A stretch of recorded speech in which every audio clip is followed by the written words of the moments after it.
Hi, Olof here. This is a review of the Santa Cruz Hightower ALR.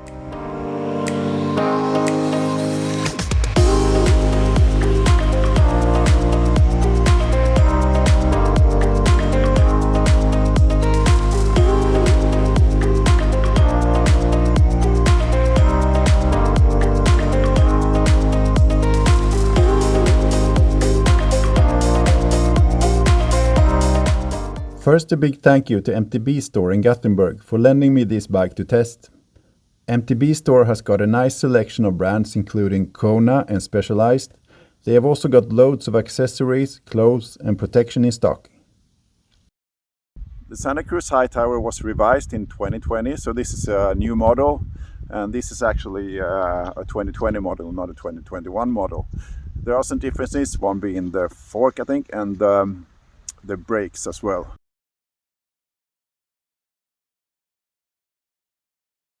And this version of the Hightower is called ALR, and that's the next step up from the base version. And it's equipped with a RockShox Yari fork, 150 millimeters in the front. And then there's a Fox DPS float, I think. Yeah, float DPS in the rear, and that has got 145 millimeters of travel. And the drivetrain, that is a SRAM NX drivetrain. The bike also comes with a dropper, which works really well, I think. It comes in at a price around 4,000 euros or 40,000 Swedish crowns. And this is Santa Cruz mid-travel bike. It sits right between Santa Cruz Tallboy and the Hightower. So this is the all-rounder bike, and we'll try it out here. There's some snow today, unfortunately, but that's a test as well, I guess. So let's take it out on the trail and see how it works in the snow then.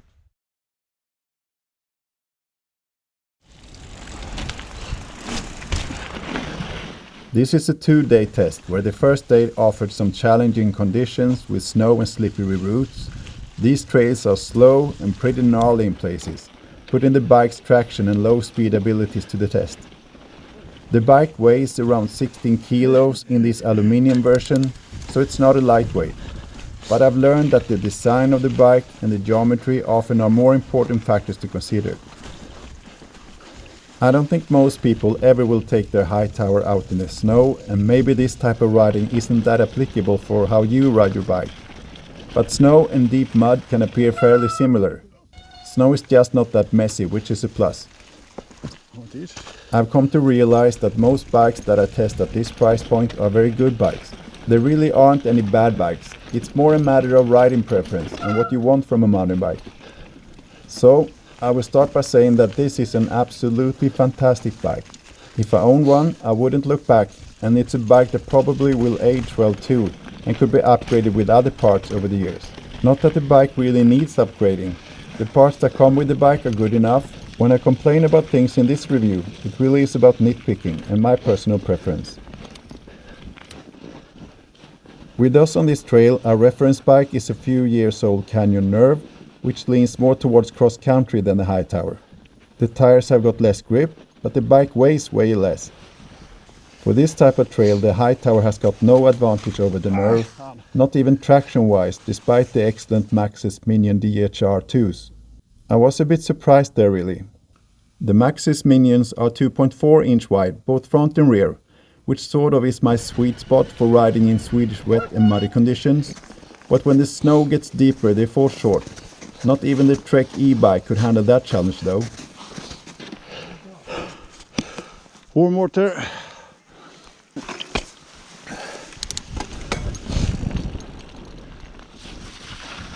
On the plus side, however, is that the Hightower has got very little pedal bob. There's no reason to reach for the lockout.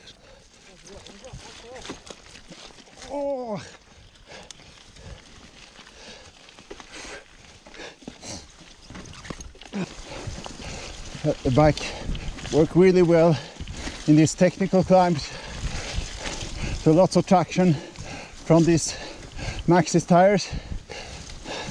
I'm not too sure about the rear traction when climbing, and it's kind of front weight biased. I don't think it's the tire's fault, but it's pretty light in the rear, this bike.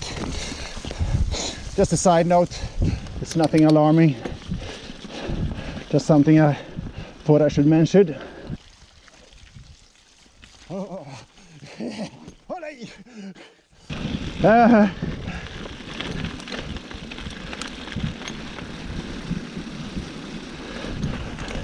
Downhill, no problem either, but it's got a pretty slack head angle, this bike, so I have lots of confidence when it goes downhill. The brakes, however, now this is a rental bike, but still the brakes could be better. It's I think it's 180mm rotors, both front and rear, and these guide R brakes are not really up to par. The 2021 version of this bike will have slightly different brakes. I don't know about the rotor size, but at least it's an upgrade, I guess. If I would buy this bike, the only thing I would change, I think, would be the brakes, to have a bigger rotor, both front and rear actually, because when going downhill you often use your back brake a lot more. With high speeds in corners and downhill, the Hightower takes back what it loses on the climb slope. The corner grip and the well-sorted suspension do a great job. The bike handles shallow snow, ice and wet mud very well.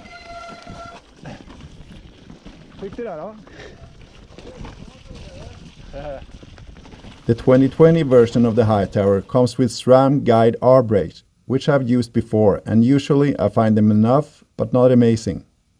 The Hightower comes with 180mm rotors, both front and back, possibly to save some weight. But the braking performance was lacking on this bike. I have to squeeze pretty hard to get the desired braking power. Now, this is a rental bike, and I do think that a set of new brake pads would probably improve the brakes a lot. The component spec is also one area I would like to mention. The drivetrain and suspension sits just one notch below the competition at this price level. I would like to see my favorite fork, the Lyric, instead of the Yari. The Yari is the budget version of RockShox's long travel trail forks, and it's nothing wrong with it. They are basically the same rigid forks on the outside. It's what sits inside of the Lyric that takes it from being a very good fork to a brilliant fork. Same thing with the drivetrain.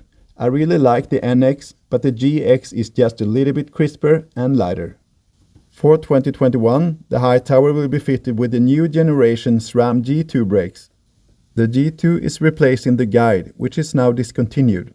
I have not tested the G2 brakes, but from what I understand, the improvements are subtle. The G2s are supposed to have a little bit more power and a better feel and consistency. All good then, but the rotors are still 180mm. Again, this is just nitpicking.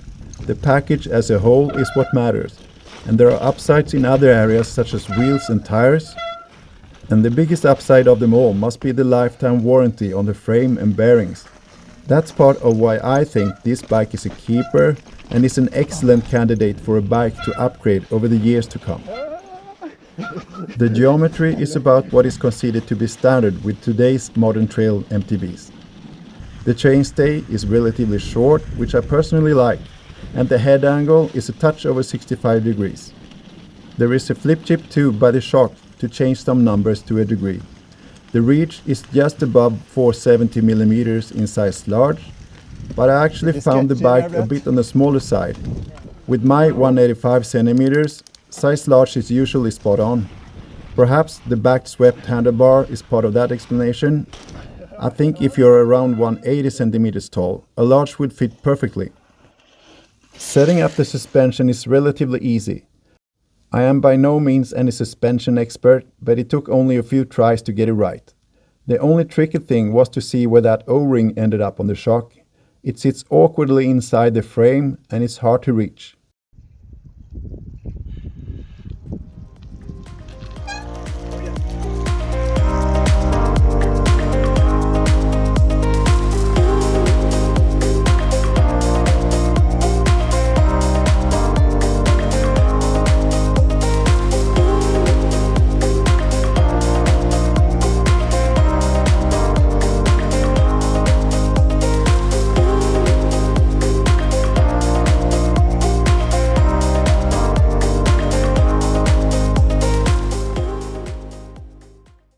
Right, yesterday was a bit challenging. We couldn't go that fast. It was snow and the tracks weren't that fast either. So I thought I'd take this bike to sort of an XCO racetrack that they built here in central Gothenburg to do some other tests with the Hightower. So here we got some small jumps and some drops. This is actually a small ski slope right here in central Gothenburg, so hopefully I'll get some speed as well. Unfortunately, I got everything with me. I got my drone, my bike, my GoPro, everything except my helmet, so I need to take it a bit slow today. So no big jumps or anything, but I hope I'll get some speed at least and try out the suspension. So let's give it a try then. The snowy and slow trails were not enough to test this bike properly. This isn't a very steep hill, so don't expect a full-on downhill review. Since I forgot my helmet, I didn't clear the jumps properly, but made a few attempts to get some speed, and speed is something that this bike likes. It lights up and the suspension comes into play, making the bike feel agile and secure at the same time. Even in the brake bumps, the Jari worked better than I thought, and the rear suspension seemed to work even better. The rear wheel is very planted in most situations. Cornering at speed is very natural. Again, loads of grip, much thanks to the suspension, but also thanks to the grippy tires. Based on my 2 test days, there are more pedal efficient bikes. There is a trade-off here. When it comes to planted versus playful, I would put this bike just in the middle. The bike feels very competent when going downhill and in the rough stuff, and in the hands of the right person with a helmet, it can definitely catch some air too, but that requires firm input from the rider and some speed. Here are 3 annoying things with the Santa Cruz Hightower. I would like to see a little better spec at this price point, but in the end the components that are on the bike work well, very well actually, and this is not a deal breaker. The bike is a bit on the heavy side and the tires are grippy, which slows it down when you need to pedal. That is a trade-off that pays back when pointing the front wheel downwards. The brakes could have some more stopping power, especially since the bike is more downhill oriented than cross-country. The 2021 version will have the new G2 brakes, which I look forward to test. Here are 3 good things with the Santa Cruz Hightower. A pretty unique proposition. Both the frame and the bearings come with a lifetime warranty. This bike comes to life when the speed increases, and I get the feeling that the bike is limitless when I ride it. If you can only have one bike, this bike is a strong candidate. It's not out of place anywhere, and it's a bike that you will probably keep for a very long time. To summarize the bike, this bike is an all-rounder that can do it all and do it well. Thanks to the lifetime warranty on the frame and bearings, it's a long-term keeper that probably will stay modern for many years to come.